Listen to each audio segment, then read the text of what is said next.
Hey guys, this is Mayor from MMOs.com with a quick weekly news recap of all major MMO news and announcements the week ending April 9th, 2018. This is episode number 142 of the recap, and the first bit of news this week comes from Electronic Arts regarding Ultima Online. On April 5th, the game launched Published 99 worldwide, which introduces a host of new features, the most notable of which is Endless Journey, which is the new free-to-play tier for the previously subscription-only MMORPG. While the free-to-play tier has no restrictions on character progression, it does have some really odd restrictions.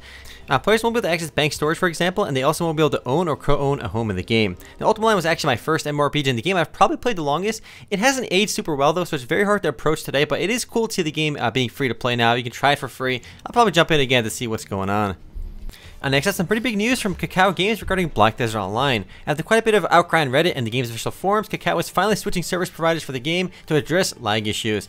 The game server hosting change will happen on April 25th, and the game will be offline for about 10 hours according to their estimates while they make the transition. Time will tell if the new service can handle the game's massive guild siege PvP options and whatnot. But seeing them actually address this issue is definitely a positive sign, as large-scale battles in Black Desert have always been extremely laggy and frustrating for players. And speaking of Black Desert Online, Pluribus, the studio behind the game, recently hired the co-creator of Counter-Strike, Min Guzman Lee, to work on a new game. While Pluribus hasn't announced a new game just yet, if I had to guess, it's going to be some kind of tactical shooter, especially with how successful Black Squad has been recently, and also because Guzman co-created Counter-Strike, which is obviously a huge game. It is worth mentioning though, just because you hire a big name doesn't mean the game will be successful, because Guzman's previous game was called Tactical Intervention, and it was a complete flop and shut down last year if I remember correctly. Still, a new game from Pluribus is in the works. Next, it looks like Bosky Studios is finally throwing the towel on Lawbreakers. Bosky made a blog post on their official site basically saying that the game will halt development but will remain online, and that the studio will be focusing on their efforts on a new unannounced project. Bosky also said that they will not be making the game free to play because it requires a lot of effort and to do so apparently, which sounds a bit silly to me because the game already has loot boxes. Money aside though, I think they're doing their existing players a big disservice by keeping it buy to play. The game averaged less than 5 players online at any given time over the last 30 days, so anyone who bought the game has no reason to ever launch it because it's nearly impossible to find a match. In my opinion, they should just went free to play since they're on a maintenance mode anyway. Next up, a small update from Blade & Soul. The game launched a new limited time dungeon called the Automation and Assault Event Dungeon, which will be accessible between April 11th and May 2nd for anyone with a level 50 character. Players who complete the dungeon once per day can get a special reward, including a chance to get the Phantom Flower costume, the much awaited outfit from the winning entry of the 2017 costume design contest. And to be honest, any chance you get to get a free costume in Blade & Soul, it's worth it because they're pretty expensive in the cash shop if you buy them. Next, a new character joined the Closers roster this last week named Tina, and you can see her in action in the video in the background. To celebrate Tina's launch into the game, anyone who plays the new Closers character until April 30th gets a bunch of free in-game goodies and rewards upon hitting various level milestones. You get to see more characters entering the game, but it's always weird to see such a big gap in content between the Korean version and the American version of the game. There are still a bunch of characters in the Korean version, not yet even announced here in the West. Closers, for those that don't know, is an instance dungeon, persistent hub style game similar to Soulworker and Kritika Online.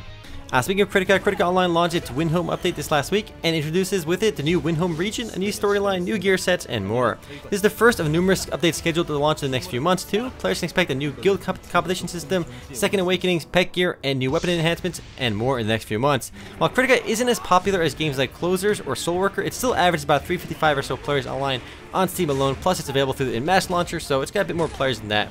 But it's nowhere near as popular as Soulworker is right now. Next up, Hearthstone revealed all of its new cards for its upcoming Witchwood expansion, which it launches on April 12th. The Fairy Tale themed expansion introduces with it a slew of new cards, as well as a new Echo and Rush mechanics of the game. The game's meta should change quite a bit, as the current standard meta will change with the launch of this latest expansion, making new cards a part of the standard queues. And despite countless new digital card games launching, Hearthstone remains by far the most popular. Time will tell if newcomers like Magic the Gathering Arena and Artifact can chip away at Hearthstone. I personally don't think they will, but we'll have to wait and see if they do. Next, yet another game is embracing the Battle Royale genre with a new game mode. This time it's the vehicle combat game Crossout from Gaijin Entertainment. The new Battle Royale mode is aptly named Crossout Royale, and it features 32 players and plays like you'd expect. You start off with a single weapon vehicle and can scavenge on the map for new modules, weapons, and other goodies, and the last man standing wins.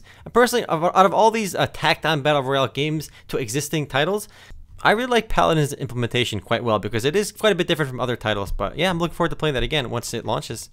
Next up, Superdata Research released some industry data this week showing off the highest grossing games in February of 2018. While no one should be surprised with most of these titles, it's pretty crazy to see just how quickly Fortnite exploded to the top. In fact, this data is only for February, and looking forward to March, as on release data, Fortnite actually surpassed PUBG, which you'll see. It's also interesting to see that Fate Grand Order took the number 7 spot on the mobile list. I think it's the only waifu collector game on there. The top few spots shouldn't surprise anyone on the PC. League of Legends and Dungeon Fighter Online continue to dominate the top spots on PC. I still find it astounding that DFO is bigger than World of Warcraft.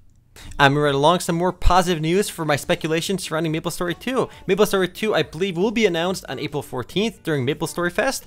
And while we talked about this before, Nexon America did make a new job posting this last week for a new localization coordinator to work on some kind of project, and I'm guessing it's going to be MapleStory 2, and I'm guessing we're going to hear about it on MapleStory Fest on April 14th, so I am hyped for that. If they don't announce it though, I will be mega disappointed, but we'll have to wait and see. Next up, a small bit of news for Paladins Battle Royale, which is now known as Realm Royale. Besides the new name, the game is entered into closed alpha, and there's more testing going on right now. So you got a new name, it's going to be on a separate client, and it's in closed alpha right now. No word on when a full release date is coming, but hopefully it should be pretty soon. I actually had a lot of fun playing this. Made a first look video for it already, and I played quite a bit afterwards. It's a unique take on the Battle Royale genre because it has a hero shooter element to it, and I'm looking forward to playing it. Next and last bit of news this week comes from Stunlock Studios, makers of Battlerite. They announced this last week that they partnered with Twitch and Nexon to launch the Battlerite Pro League. Qualifiers for the tournament begin on April 12th, with signups open until the 11th. It's an open tournament, so anyone can sign up, and there's about $80,000 worth of prizes up for grabs. Since going free to play, Battlerite's player base has dipped a bit from its peak, but it's still quite strong and has been growing over the last few months. It averaged about 7,200 players on Steam, which is definitely still a great number. I've actually been playing the game quite a bit myself over the last few weeks, and I've been having a lot of fun with it. Anyway, guys, that's it for MMO News this week. I'll see you guys tomorrow for the podcast. Later, guys.